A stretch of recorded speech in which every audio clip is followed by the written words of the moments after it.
உங்க விஷயத்துல தேவன் பொறுமையா இருக்கிறார்னா அல்லது நீடிய பொறுமையா இருக்கிறார்னா ஒரு காரியம் அங்கே கன்ஃபார்ம் ஆகுது. என்ன தெரியுமா? நான் தெரிந்து கொள்ளப்பட்டவர், நான் தெரிந்து கொள்ளப்பட்டவர்.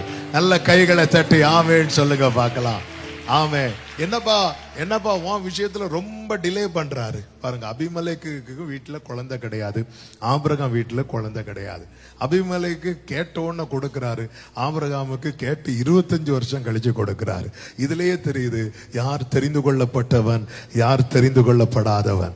தேவன் அபிமலேக்கை அல்ல, ஆபிரகாமை தெரிந்தெடுத்திருக்கிறார். இந்த பகல் வேளையில இந்த சத்தத்துல சமீபத்திலும் தூரத்திலும் இருந்து கேட்கிற உள்ளங்களுக்கு சொல்லுகிற வார்த்தை இதுதான்.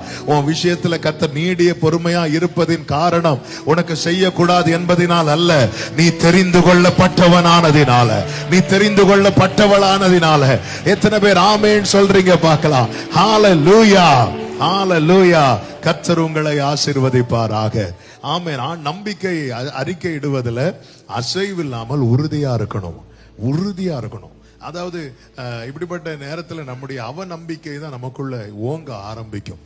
இல்ல, நம்பிக்கை ஆண்டவர் அதை கவனிக்கிறார், ஆண்டவர் அதை பார்க்கிறார். நம்முடைய நம்பிக்கையை நாம அறிக்கை இடுகிற காரியத்துல ரொம்ப கவனமா இருக்கணும். நம்முடைய வாயில இந்த அவிசுவாசம் வரக்கூடாது. ஆமென். ஆபிரகாம் மட்டும் விசுவாசித்து பெற்றுக்கொள்ளவில்லை.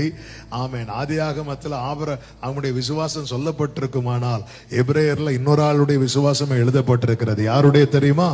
சாராளும் விசுவாசித்து. அதுக்காக தான் வெயிட்டிங் ஜாஸ்தி ஆகுது.